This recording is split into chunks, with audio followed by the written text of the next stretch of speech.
At North Carolina State University in Raleigh, North Carolina. They had a lot to say. Take a look. How many of you are excited about the 2020 election? It's like barely up, barely up. I think I'm very excited to see Trump out of the White House, but I'm also not super duper enthusiastic about what I'm seeing from all of the Democratic candidates right now. Right now, with Biden leading a lot of the polls, I'm kind of scared.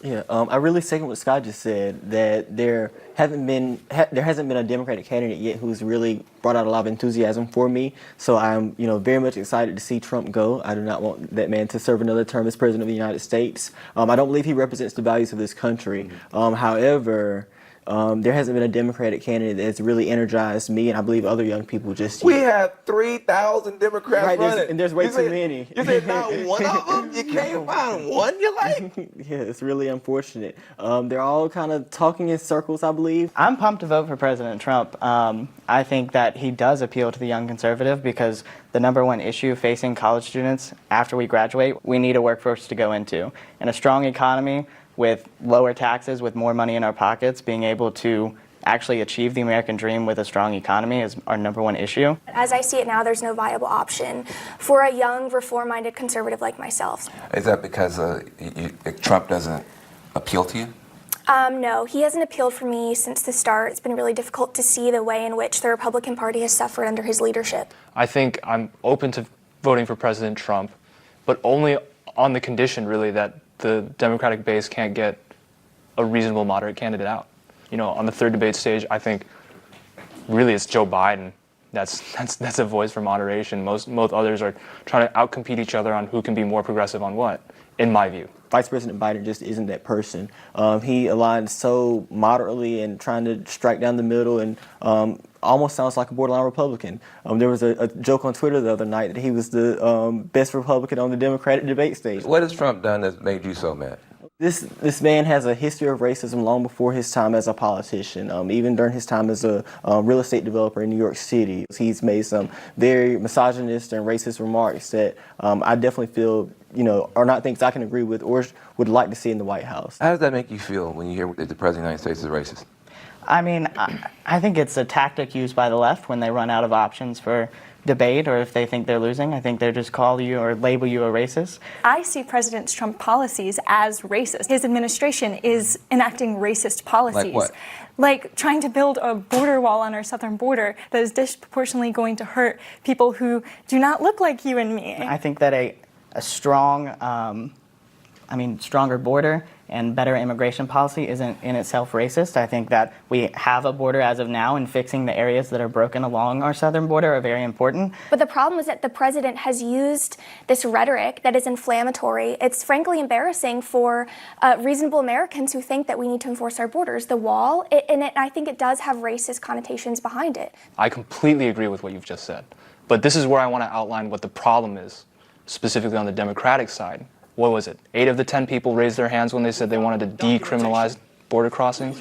And it is problematic in the sense that no one should be thrown 6 months in federal prison and then be forced to pay a fine just because they crossed the border illegally.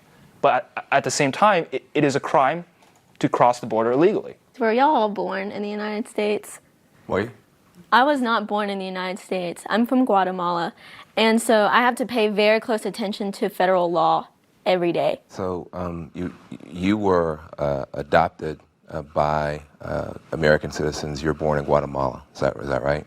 And at one point, your parents had to sit you down and talk to you about what might happen if there was a raid. Is that right?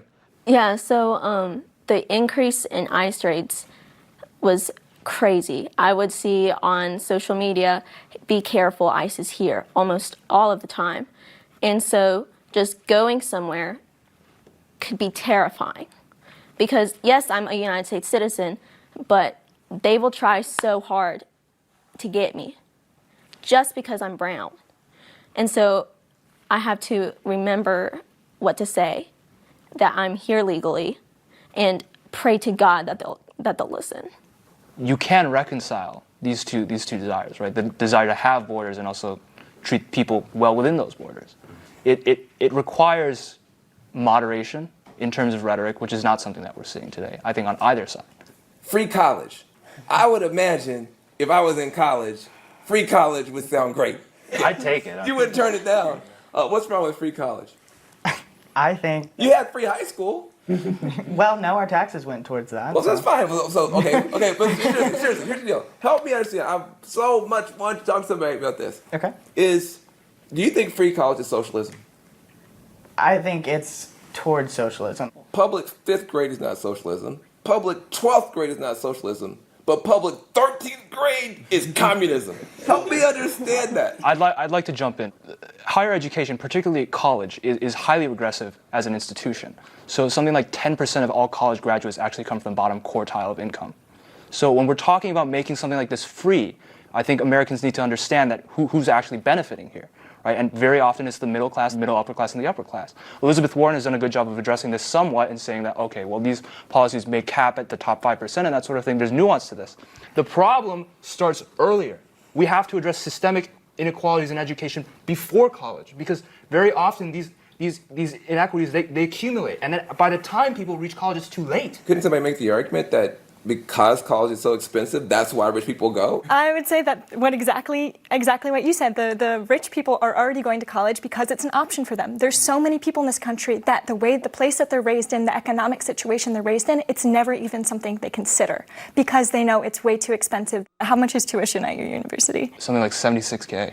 Yeah, when it's one of the top universities in the world. Duke is one of the top universities in the world, but it's $76,000 a year. Right. Now, I go to a state university where it's a lot cheaper. There's it's a lot, like my tuition I think is like $5,000 a semester tuition-wise. But I know people personally who have had to drop out, not because they didn't want to, but because they had to go work, because they literally could not afford their tuition.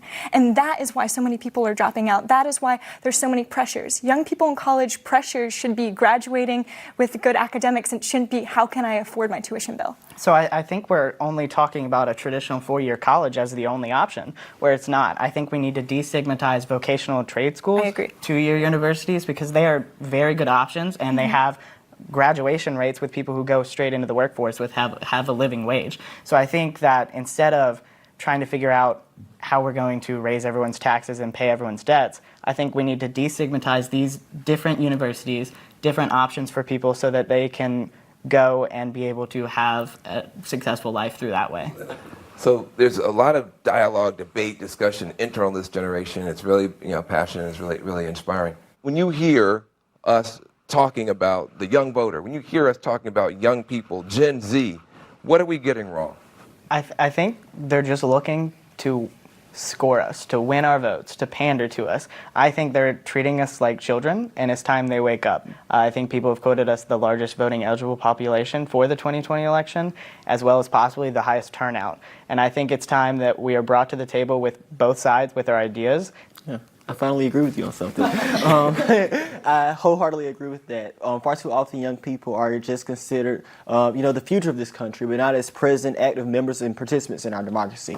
It's very seldom or very rare that we're consulted in political campaigns or that we're engaged by our city council members or our governors or our federal representatives. And it's time for that to change. We're treated as children and, oh, they're young, they're going to understand one day. And being told that constantly is ridiculous. We're able to vote and stop trying to use us as a photo op, like listen to us and actually sit down and have a conversation and not try and steer us into a certain way of thinking. I'd simply say, get ready for change. Like, we're going to change things. Like, we're going to make change happen. We're going to further the progression of American history. We're going to keep progressing. We're going to keep expanding. That's what's going to happen, and get ready for it. Look, as you can see, the country's young people, they're smart, they want to be heard. They're also leading some of the most important issues and causes around the world. When we come back, you're going to hear from 3 young activists who are leading the fight to save our planet. What is their message to us grown folks?